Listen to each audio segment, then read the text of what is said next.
దివంగత వైఎస్ఆర్ స్ఫూర్తితో పేద ప్రజల సంక్షేమం రాష్ట్ర అభివృద్ధి లక్ష్యంగా సీఎం రేవంత్ రెడ్డి దృష్టి పెట్టినట్లు గజ్వేల్ వ్యవసాయ market committee chairman Narender Reddy స్పష్టం చేశారు. ప్రజ్ఞాపూర్ లో దివంగత వైఎస్ఆర్ విగ్రహానికి వైస్ చైర్మన్ సర్దార్ ఖాన్, గజ్వేల్ మండల కాంగ్రెస్ బాధ్యులు సుఖేందర్ రెడ్డి, పట్టణ కాంగ్రెస్ అధ్యక్ష కార్యదర్శులు మునగారి రాజు, రాములుగూర్ తదితరులు కలిసి పూలమాలలు వేసి ఘనంగా నివాళులు అర్పించారు. అనంతరం వారు మాట్లాడుతూ రాష్ట్రంలో ఏకకాలంలో 2 లక్షల పంట రుణమాఫీ చేసిన సీఎం రేవంత్ రెడ్డి సాహసోపేత నిర్ణయం తీసుకోగా, అలాగే రైతులను ఆర్థికంగా ఆదుకోవడంతో పాటు సాగుకు సరిపడా ఎరువులు అందజేస్తున్నట్లు స్పష్టం చేశారు. ముఖ్యంగా గతంలో నిలిచిపోయిన ఆరోగ్యశ్రీని తిరిగి ప్రారంభించి 10 లక్షల వరకు ఉచిత వైద్యం అందిస్తుండగా, అర్హులందరికీ ఇందిరమ్మ ఇండ్ల నిర్మాణం, రేషన్ కార్డుల పంపిణీ, మహిళలకు ఉచిత బస్సు సౌకర్యం, 200 యూనిట్ల లోపు ఉచిత విద్యుత్, 500కే గ్యాస్ సిలిండర్ తదితర వర్తింపజేస్తున్నట్లు తెలిపారు.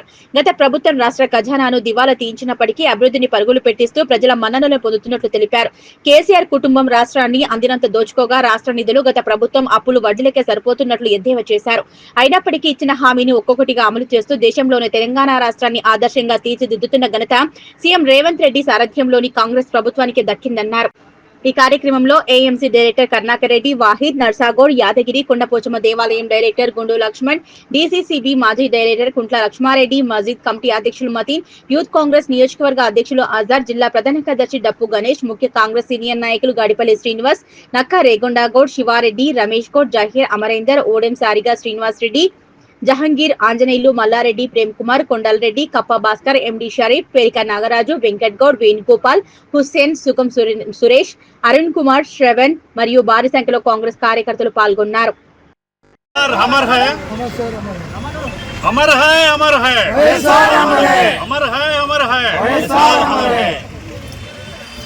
ఈ రోజుకు మన దివంగత నేత వైఎస్ఆర్ రాజశేఖర రెడ్డి గారు చనిపోయి అప్పుడే 16 సంవత్సరాలు గడుస్తుంది. ఆయన ఆశయాలకు మన ఉమ్మడి రాష్ట్రంలో మన ముఖ్యమంత్రిగా ఉండి మన రాష్ట్ర ప్రజలను ఎంతో ఉన్నత శిఖరాలకు అందించిన రాజశేఖర రెడ్డి గారు పోవడము మనకు బాగా తీరని లోటు. అందుకను ఆయనకు ఈరోజు 16వ వర్ధంతి సందర్భంగా అందరం శ్రద్ధాంజలి ఘటిస్తూ ఆయన ఆశయాలను ఈ సందర్భంగా గుర్తు చేసుకోవాల్సిన అవసరం ఉంది. ఆయనే లేకుంటే మనకు 108 సర్వీసు ప్రారంభించింది ఆయన్నే, ఆరోగ్యశ్రీ పథకం ప్రారంభించింది మన రాజశేఖర రెడ్డి గారే.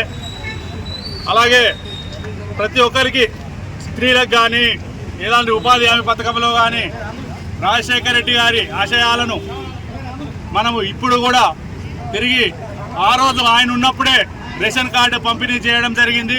రాజశేఖర రెడ్డి గారు ఉన్నప్పుడే పేద ప్రజలకు ఏది అవసరమో అది గుర్తించి ఆయన ద్వారా ఆయన ముఖ్యమంత్రిగా ఉన్నప్పుడే మనకు ఆ సేవలు అందించిండు.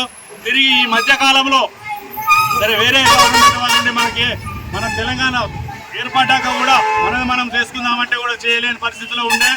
ఇప్పుడు తిరిగి అదే ఆశయాలను మన రేవంత్ అన్న గారు కొనసాగిస్తూ ఉచిత బస్సు కార్యక్రమము అనుకో, రేషన్ కార్డులో ప్రతి ఒక్కరికి రేషన్ కార్డులు కొత్త ఇవ్వడము, లేకుంటే యాడింగ్ కూడా ఇదివరకు గత 10 సంవత్సరాల నుంచి పెళ్ళైన వారు కానీ పిల్లలు పుట్టిన వాళ్ళు కానీ ఎవరిది లేకుండా ఉండే, చనిపోయిన వాళ్ళు తీసేసిరు కానీ ఎవరు యాడ్ చేయలేదు. అలాంటి యాడ్ చేసి ఆహార భద్రతల మనిషికొక్కరికి 6 కిలోల చొప్పున ఇవ్వాల మన రేవంత్ అన్న సర్కారు సన్న బియ్యమును ఇవ్వడం జరుగుతుంది. అది రాజశేఖర రెడ్డి గారి స్ఫూర్తితో రేవంత్ అన్న గారు ఇది తిరిగి ఇచ్చి మనకు సంతోషం. ఈరోజు మనం రాజశేఖర రెడ్డి గారిని గుర్తుంచుకోవడం కారణం కూడా ఆయన ఆశయాలను ఈయన తిరిగి నెరవేరుస్తున్నందుకు మన రాష్ట్ర ప్రజల తరఫున, తెలంగాణ రాష్ట్ర ప్రజల తరఫున రేవంత్ అన్న గారికి కృతజ్ఞతలు తెలియజేస్తూ ఈ సందర్భంగా గుర్తు చేసుకుంటున్నాం. ఈరోజు గౌరవ ప్రియతమ నాయకులు స్వర్గీయ వైఎస్ రాజశేఖర రెడ్డి గారి 16వ వర్ధంతిని గజ్వేల్ పట్టణంలో మా ప్రియతమ నాయకులు తుంకుంట నర్సారెడ్డి గారి ఆదేశాల మేరకు ఈరోజు నివాళులు అర్పించడం జరిగింది. ఈరోజు ముఖ్యంగా వైఎస్ఆర్ రాజశేఖర రెడ్డి నుంచి చిన్నపిల్లల నుండి ముసలి దాకా ప్రతి ఒక్కరికి ఆయన సేవలు చాలామందికి తెలుసు. ఎందుకంటే ఆయన ఒక ప్రతిపక్ష నాయకుడిగా వివిధ హోదాలో మంత్రులుగా పనిచేసి, శాసనసభ్యులుగా, ఎంపీగా పనిచేసి, మన ఉమ్మడి రాష్ట్రానికి ముఖ్యమంత్రిగా పనిచేసి ప్రజలకు ఎన్నో సేవల కార్యక్రమాలు అందించడం జరిగింది. ప్రతిపక్ష నాయకుడిగా సుమారు 1460 కిలోమీటర్ పాదయాత్ర చేసి ప్రజా సమస్యలను తెలుసుకొని మరి ముఖ్యంగా వ్యవసాయ రైతులకు ఏ విధంగా బాగుపడాలనే ఆలోచనతోటి రైతు రుణమాఫీ చేయడం జరిగింది. ఆ విధంగా ఉచిత విద్యుత్ ఇవ్వడం జరిగింది. మరియు మైనార్టీలకు 4% రిజర్వేషన్ ఇవ్వడం జరిగింది. విద్యార్థులకు చదువుకోవడానికి ఫీజు రియంబర్స్మెంట్ ఇవ్వడం జరిగింది. ఉన్నత విద్యకు అవకాశాలు కల్పించిన ఘనత వైఎస్ రాజశేఖర రెడ్డిది. ఆ రాజశేఖర రెడ్డి గారి ఆశయాలను ప్రతి కాంగ్రెస్ కార్యకర్త అనుగుణంగా పనిచేయాల్సిన అవసరం ఉందని కూడా ఈ సందర్భంగా తెలియజేస్తున్నాం.